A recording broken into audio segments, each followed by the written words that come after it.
Sur cette chaîne, on a beaucoup parlé de la recherche de camping-car d'occasion, mais on a rarement parlé de la vente de camping-car d'occasion. Là, ce qu'on va faire dans cette vidéo, c'est qu'on va se positionner en position de vendeur. Et on va discuter de la difficulté à aujourd'hui proposer un véhicule à la vente, avec tous les problèmes que l'on va rencontrer sur le chemin de la vente d'un véhicule.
Voilà, l'essai donc de la trottinette par Eva.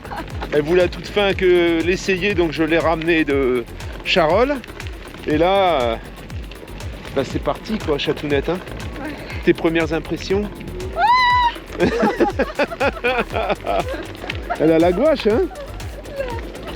Franchement, c'est vraiment chouette. Parce que l'apprentissage, il n'y a pas d'apprentissage. Tu grimpes et tu fais. Et tu peux rouler sur les chemins et tu peux rouler dans l'herbe. Bah là, j'ai eu peur, enfin j'ai pas pu descendre parce qu'il y avait de la boue et plein de cailloux. Et j'ai roulé sur de gros cailloux et dans la boue et ça passait. Ça passe partout. No problème. Et au niveau du confort, dans le guidon ça vibre pas trop, tu sens pas trop les pierres, tout ça? Si, je sens les pierres, mais là, ouais. Moi j'ai pas de comparaison. T'as pas de moyen de comparaison, parce que t'as jamais trop roulé avec une trottinette sans suspension. Non, j'ai jamais. Alors là, je peux pas. Tu peux pas trop juger. Bon. Voilà la famille. C'est très simple. Le code promo est toujours ici, en passant par. Je te précise tout ça, je te note tout ça en commentaire et puis ce sera noté dans là, ici. Voilà. T'es cripsé comme dirait. T'arrives? J'étais cripsé, maintenant ça va mieux.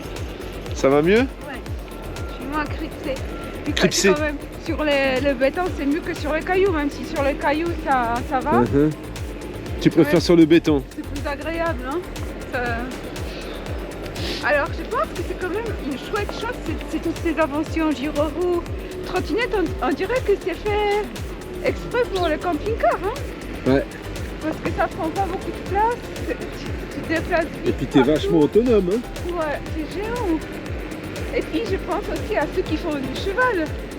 Ils peuvent maintenant arrêter de maltraiter les chevaux, leur mettre des trucs dans la bouche, les balader je sais pas où.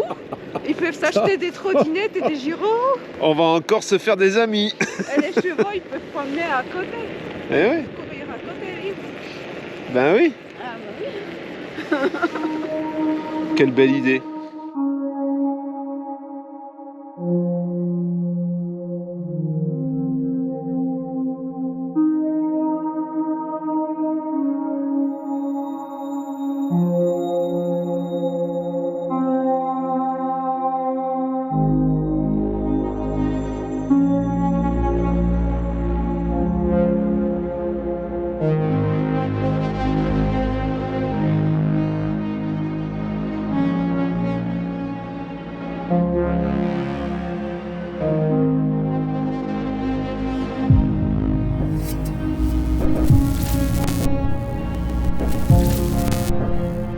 Au moment où tu décides de vendre ton camping-car, il y a plusieurs cheminements possibles. Le premier cheminement, la première chose que beaucoup d'entre nous vont choisir, c'est de se rapprocher de son concessionnaire. Celui qui a vendu le camping-car tout simplement. Alors quelquefois c'est pour remplacer un camping-car par un neuf, quelquefois c'est juste pour le vendre. Il est clair que si c'est pour le remplacer, tu vas tirer plus de ton camping-car que si c'est juste pour une vente sèche. Alors en ce moment, les concessionnaires n'ont pas beaucoup de stock en camping-car, donc forcément, ils sont assez friands de ce système. Comment ça se passe? Tu viens avec ton camping-car chez le concessionnaire, il évalue le prix par rapport à l'Argus, et ensuite, lui, il prend une marge. Il y en a certains qui appliquent un pourcentage de commission, hein. Ça varie souvent, c'est souvent autour de 10%, on va dire. Et ensuite, il expose ton camping-car comme il est dans son parc. Alors il y en a certains, ils vont faire une préparation, mais la plupart du temps, il faut une préparation au moment où c'est vendu, parce que sinon, si toi tu reprends ton camping-car avant, bah, ils t'auront fait la préparation, et à ce moment-là, ça leur aura rien rapporté. Et leur but, c'est quand même de faire de l'argent, hein. Il faut pas se leurrer, hein. C'est le nerf de la guerre, rien n'est gratuit en fait, hein. Donc il est clair, ça va être une solution simple pour toi, parce que juste tu as déposé ton camping-car, il s'occupe du reste. Tu vas récupérer beaucoup moins d'argent de ton camping-car, forcément, hein.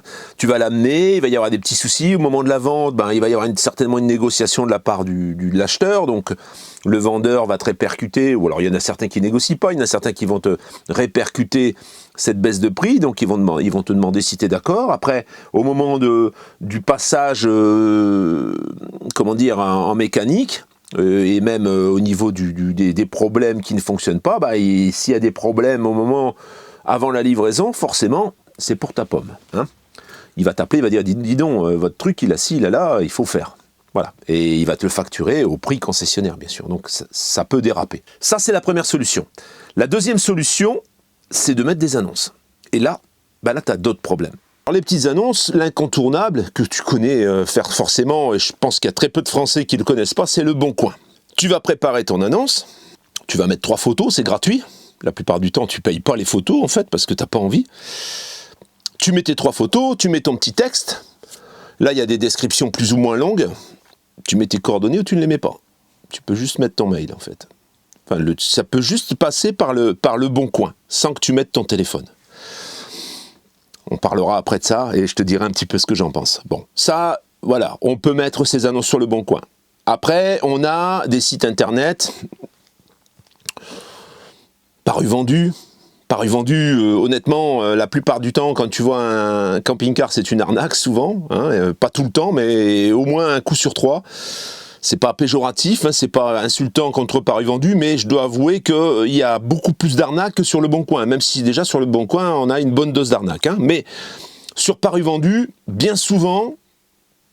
moi j'ai un regard sur Paru Vendu aujourd'hui, j'adorais Paru Vendu en format papier, qui existait également en format net, ça fonctionnait très bien. Depuis qu'ils sont passés uniquement, ça a coulé en fait, hein, Paru Vendu, et ça a ensuite été racheté, le nom a été racheté, ils en ont fait une plateforme qui pourrait ressembler au Bon Coin, sauf que ça n'a rien à voir, hein, c'est pas du tout, ça n'a pas la même efficacité, et je dois reconnaître que c'est un aimant à escroquerie. Il y a beaucoup de fausses annonces, de mauvaises annonces, et toi quand tu mets ton camping-car sur cette plateforme, tu te mélanges à tout ça. Ensuite, on a des sites, des plateformes internet comme annonce-caravaning.com. Ça, c'est un site dans lequel tu vas n'avoir que des caravanes et des camping-cars. Il y a beaucoup de professionnels dedans, hein, beaucoup de professionnels qui mettent leurs annonces. Je le consulte peu en fait, parce que honnêtement, les annonces sont souvent au-dessus du marché. Par contre, il y a 5778 annonces en ligne, donc ce qui fait beaucoup moins que le Bon Coin, forcément. Et là, on peut choisir par catégorie, profilé, intégral, capucine, fourgon, poids lourd. Bon, voilà, hein, ensuite, c'est un petit peu comme le... En fait, c'est pas très sélectif, ces annonces, et on peut pas vraiment se classer correctement pour que, au moment de la recherche, ce soit facile. Hein, alors moi, je maîtrise très bien le Bon Coin parce que j'arrive à gérer les mots, en fait, pour pouvoir trouver ce que je veux. Et c'est vrai que là, il faut se taper toutes les annonces, hein, en fait. Au niveau des tarifs, si par exemple, là, bon, voilà, je vois... C'est quasiment que de la concession, hein. Il y a quelques particuliers, mais c'est quasiment que de la concession. Ce qui fait que ça enlève un peu l'intérêt, parce que les prix forcément sont des prix concession, et aujourd'hui, ce qui tire le marché vers le haut, principalement au niveau des prix, c'est les concessions, hein, puisque la plupart des concessions, enfin la plupart, c'est normal, hein, je veux dire, il y a pas de, le marché est plus tendu, les véhicules montent, il n'y a pas de neuf, donc forcément le prix de l'occasion monte, et là les concessions, même des véhicules qui étaient rentrés avant l'annonce des nouveaux tarifs, bah, ils ont augmenté leur prix, hein, de toute façon, même pour les véhicules qui étaient déjà en stock. Donc c'est un peu le business, c'est comme ça, hein. Moi aujourd'hui mon camping-car, je l'ai payé pas cher, et au moment où je le vendrai, si je le vends, forcément je vais profiter de la hausse des prix, ce qui est tout à fait normal. Après quand tu dois racheter quelque chose, bah, il faut que tu aies le budget aussi. Donc que les concessionnaires profitent de tout ça, c'est juste retour, surtout qu'ils ont eu quand même quelques passages difficiles, donc je vais pas critiquer ça. C'est tout simplement pour te dire que si tu vas sur ce site internet, annoncecaravaning.com, ben, tu vas ne trouver que des véhicules élevé. Si tu as un véhicule très prisé et que tu le vends vraiment au prix fort, bah ça peut te rendre service, parce que finalement à côté il y a des véhicules qui sont très chers. Par contre, il n'y a pas un énorme choix, et il est très possible que ton véhicule, ce soit le seul de ce modèle que tu vas mettre dans ces annonces. C'est quelque chose que tu peux faire en plus, mais je pense pas qu'il faut espérer vendre ton camping-car que par là. Ensuite, il y a les sites comme La Centrale. Alors La Centrale, il n'y a que très peu de camping-cars.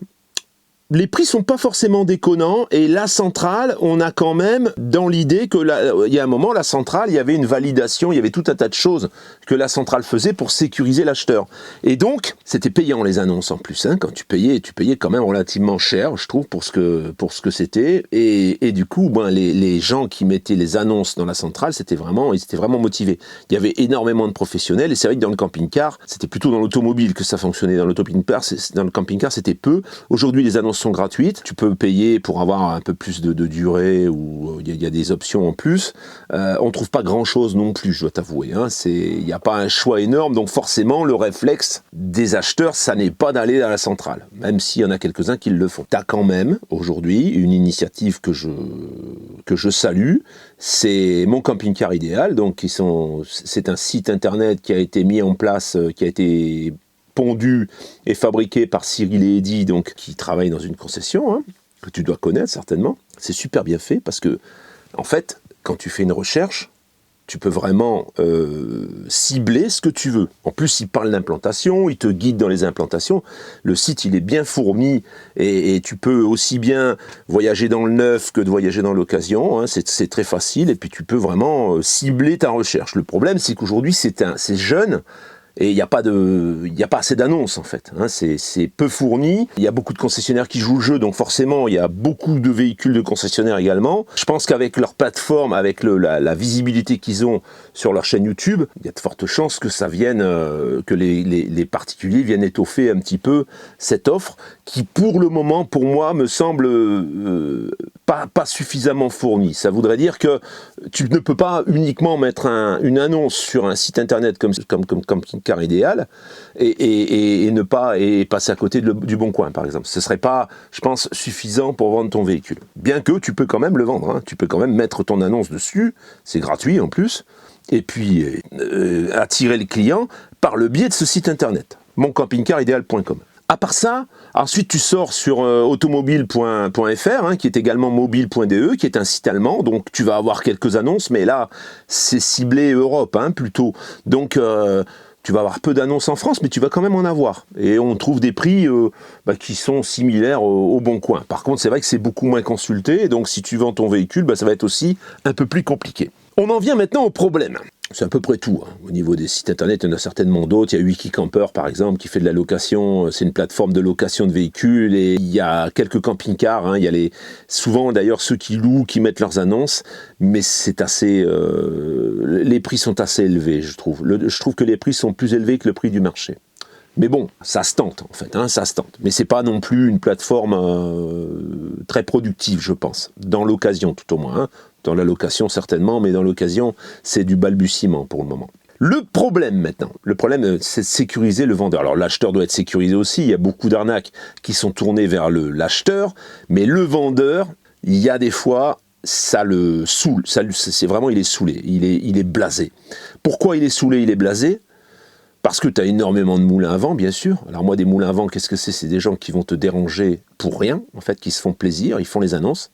Ils n'hésitent pas à demander un renseignement alors qu'ils ne sont pas acheteurs. C'est pour ça que moi, dans mes recherches, quand je fais des recherches pour des abonnés, je leur demande bien, avant de demander des photos, s'ils sont potentiellement intéressés par ce véhicule. S'ils ne sont pas intéressés, c'est juste par curiosité pour voir l'implantation, tu vas sur Google, tu cherches le même modèle et tu vas retrouver des photos de véhicules identiques. Hein. Ce n'est pas la peine d'aller déranger les gens à faire envoyer des photos. Moi, je procède comme ça, parce que j'ai déjà mis beaucoup d'annonces, je vendais des camions, je le rappelle, et j'avais un volume d'annonces qui était quand même relativement important. Donc, quand on me dérangeait pour juste recevoir des photos, pour des détails, des machins, et que la personne n'était pas potentiellement acheteuse, ben, ça saoule, ça fait perdre énormément de temps. T'as les clients fantômes qui te réservent le véhicule, toi tu fais confiance, c'est pour ça qu'après, à la fin, c'est plus possible en fait. Tu agis par ordre d'arrivée, et au final, tu t'es fait enfler 2-3 fois, parce que les personnes, elles t'ont réservé le véhicule, et puis tu n'as plus de nouvelles. Donc toi, tu as bloqué la vente pour les autres, ton annonce, du coup, elle a quelques jours, et quelquefois, tes clients, eux, et les autres qui avaient, ils sont passés à autre chose. Donc, ça, c'est le deuxième problème. Donc tu passes ton temps à envoyer des photos, ça c'est sûr, tu donnes des renseignements, il faut bien vendre, hein, donc tu es bien obligé. T'en as marre, hein, au bout d'un moment. Si tu as un véhicule qui se vend très bien, c'est un véhicule qui est très recherché, tu vas pouvoir te permettre, d'ailleurs la plupart des gens, ils foncent, hein, et là c'est une urgence en fait. Donc là, il y a un climat d'urgence, et donc ton véhicule va se vendre tout seul. Il y aura juste à t'assurer que le paiement est bien là, que tu sois bien payé avant de livrer, avant de laisser le véhicule partir, et puis c'est tout, quoi. Hein. Donc là, c'est plus simple. Par contre, quand tu as un véhicule qui est un peu moins courant, ou qui est un peu moins facile à vendre, il y a quelques modèles hein, qui se vendent comme ça. Mais il y en a au contraire qui traînent un peu. Tout ne se vend pas comme on pourrait l'imaginer. Surtout que bon, il faut être au bon prix. Alors souvent tu t'inspires des prix des voisins, hein, tu regardes un peu ce qu'il y a sur le marché et puis tu dis bon bah moi je vais me situer à ce prix-là pour être dans la moyenne. Et c'est vrai qu'au moment où il y a une personne qui cherche ce véhicule, ben forcément il va tomber sur le tien puisque tu es dans les prix du marché. Si t'es pas bien sûr largement au-dessus. Hein.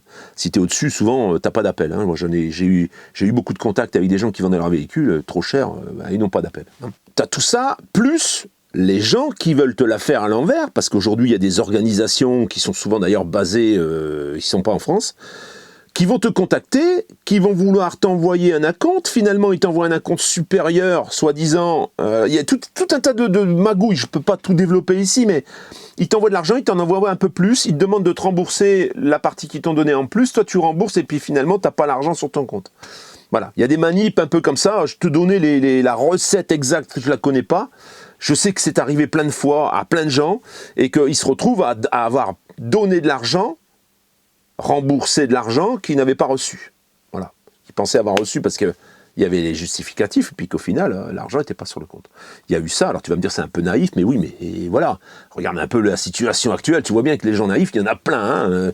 Quand tu vois ce qui se passe en ce moment dans notre société, tu vois bien que des gens naïfs, il y en a énormément. Hein, ça ne veut pas dire que pour autant que voilà, ils sont bêtes, mais il y a des gens qui croient à des choses qui n'existent pas, malheureusement. Passons, c'est un détail. Donc qu'est-ce qui se passe ? Ben, le vendeur, qui a eu plusieurs problèmes comme ça, au moment où il met son annonce, déjà pour lui c'est une souffrance de mettre son annonce, parce que il dit ça y est, je vais être enquiquiné maintenant, les gens vont m'emmerder.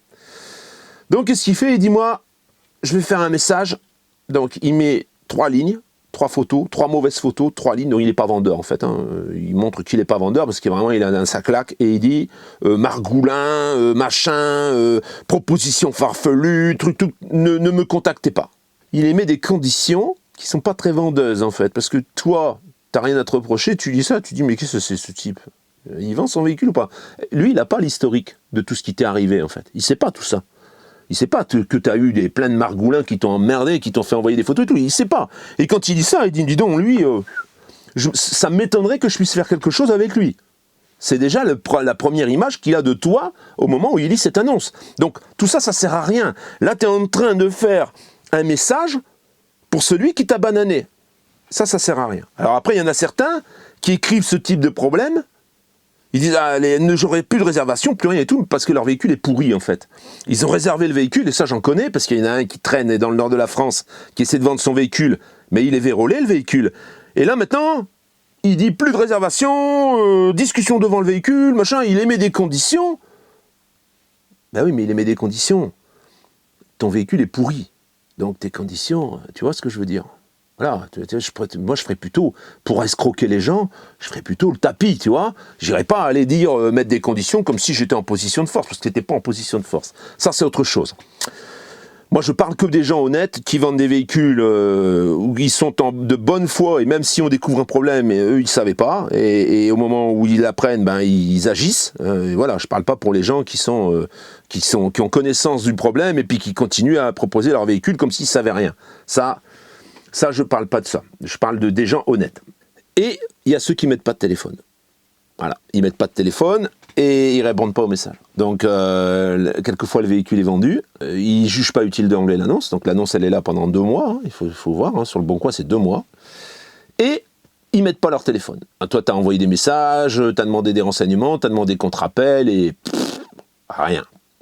Ça, c'est aussi des gens qui se sont fait importuner et qui n'ont pas envie d'être importunés. Ça devient impossible en fait, ça devient trop compliqué. Je comprends les gens qui envoient leur véhicule en dépôt-vente, qui n'ont pas envie de se confronter à tout ça, parce qu'ensuite, il y a ça, mais il y a au moment du paiement, il y a au moment de la transaction, ils vont faire venir des gens chez eux.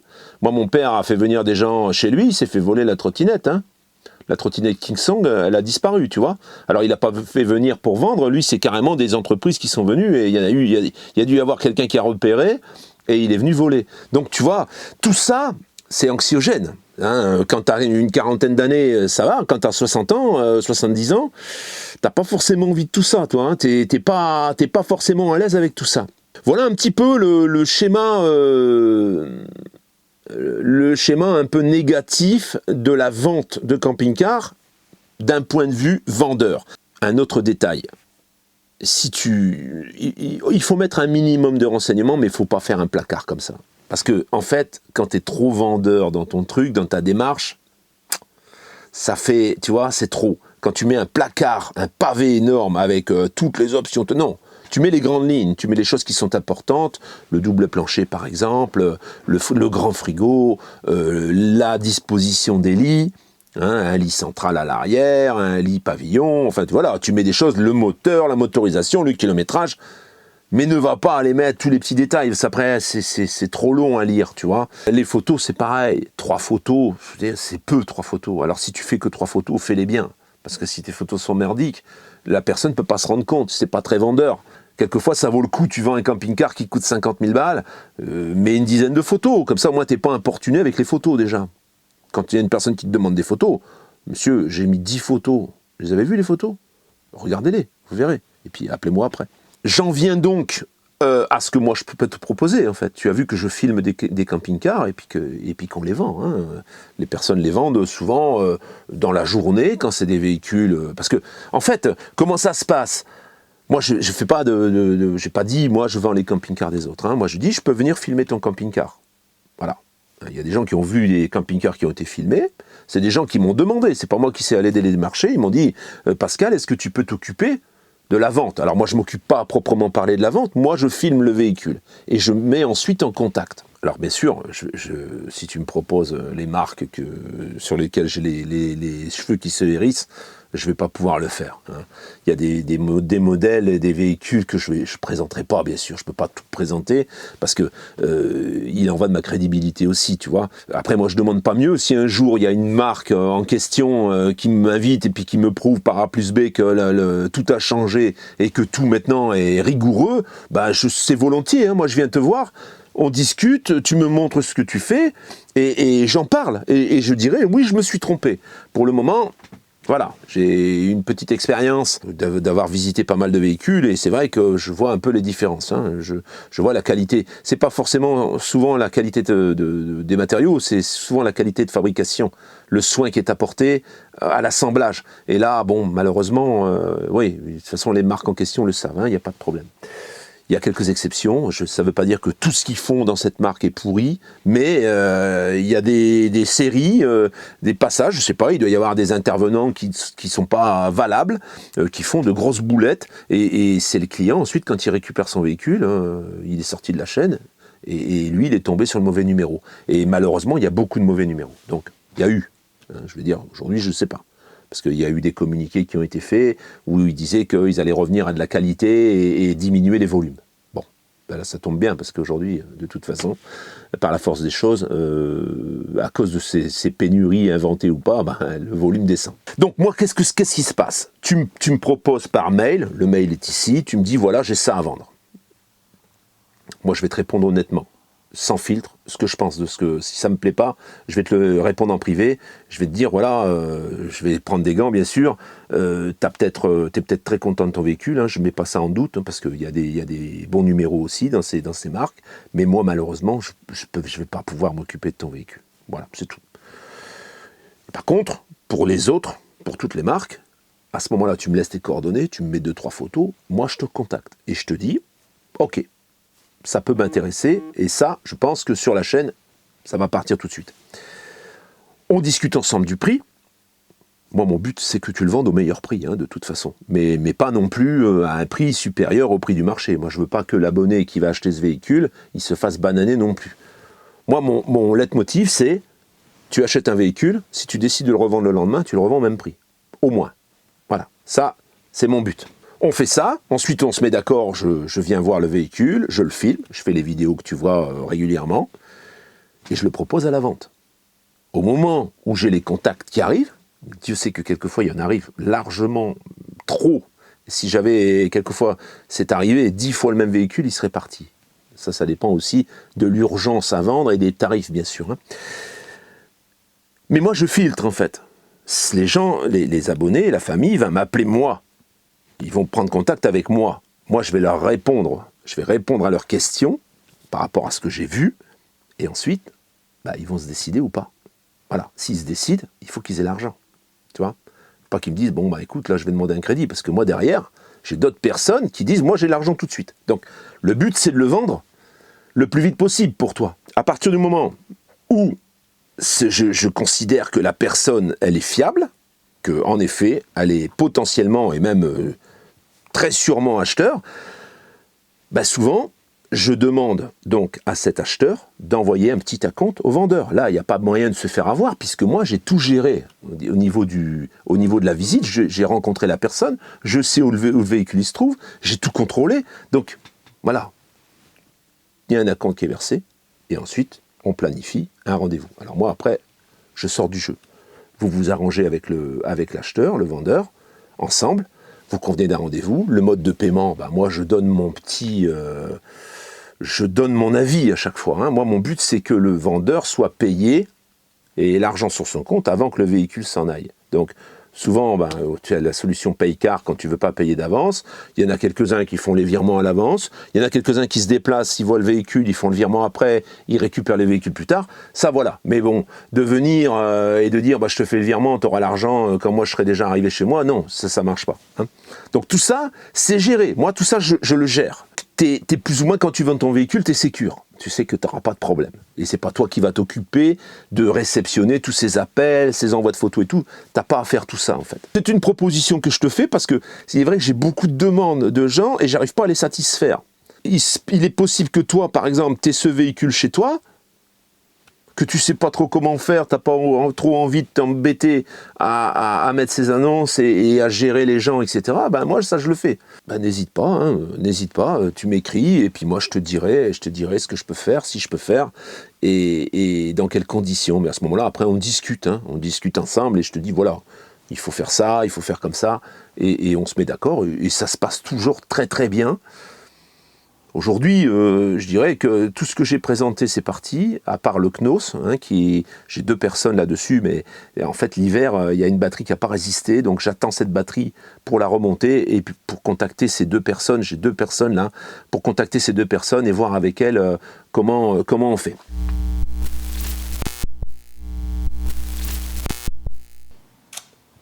On est revenu de Pologne, c'était lundi, au début de semaine. Et alors justement, on avait des petites questions à soulever. Il y a un gros problème en Pologne. Il y a un côté très dangereux, en fait, qu'on n'a pas trop évoqué pendant qu'on était là-bas. C'est les gâteaux. Ça, c'est le plus dangereux. On a fait le bilan. Ils se jettent sur nous, ils nous attaquent. Ils nous attaquent, voilà. Pour moi, c'est 4 kilos dans la tête, hein. Je le dis direct. J'étais 89, j'ai sauté de 89 à 93. Hein. Pour moi, c'est 2, c'est vrai. Voilà. 2 kilos, 4 kilos. Tu vois un peu le bazar, enfin 3,5 kilos, 4 kilos pour moi. Oh, même pas en une semaine. Même pas en une semaine. C'est ça le pire. Imagine si on était resté un mois. Bon, ça, c'est le premier sujet. Donc, je dirais que si tu dois aller en Pologne, il y a un gros danger à ce niveau-là. Si tu es au régime, fais attention. C'est pour ça que les Polonais sont dudus. Sont dudu, voilà. Moi, elle m'a dit au début, j'étais dudu. Elle m'a dit, t'es agréable, t'es dudu. Ça veut dire que t'as de la bidoche, en fait. Hein. C'est ça. Hein. L'autre point à soulever, c'était que... Ouais, on est rentré et puis je suis un peu triste. Ça. Ouais. Et on a parlé de migration. C'est vrai qu'on rêve tous d'y aller vivre ailleurs dans un autre pays parce qu'on se dit, ah là, on n'est pas bien. Mais c'est vrai que c'est... Le déracinement, en fait, fait que lorsque tu retournes dans l'endroit d'où tu viens, tu as une nostalgie. Alors c'est vrai qu'aujourd'hui, tu as vécu presque plus en France qu'en Pologne. Pas presque, beaucoup plus. Beaucoup plus en France qu'en Pologne. Pologne, j'ai vécu 18 ans et en France, Voilà. 30 ans. 32 ans. Beaucoup plus, mais c'est vrai que aller vivre en Pologne, ne plus revenir en France, c'est pas imaginable. Et c'est vrai que rester, je dis finir mes jours en France, que plus jamais vivre en Pologne, ça fait bizarre aussi. Alors c'est compliqué, hein, de changer Difficile. de pays, d'aller vivre pour toujours ailleurs. D'ailleurs, c'est ce qu'on voit. Il y a pas mal d'abonnés qui contactent Pascal, qui reviennent, qui sont expatriés. Ouais, qui se sont expatriés, puis ils ont décidé de revenir, et puis ils veulent partir sur un mode de vie un peu comme le mien. Moi, ça me fait un peu la même chose, parce que bon, nous, forcément, on a changé de région. Moi, j'étais du nord de la France, hein, d'Achenor.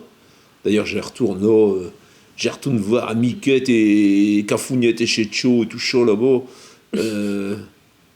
Là, au bateau, là, la semaine prochaine, normalement, quand tu vois la vidéo, je te semaine, j'arrête au Lobod à Charles, et puis le semaine qui après derrière, je monte d'Achenor.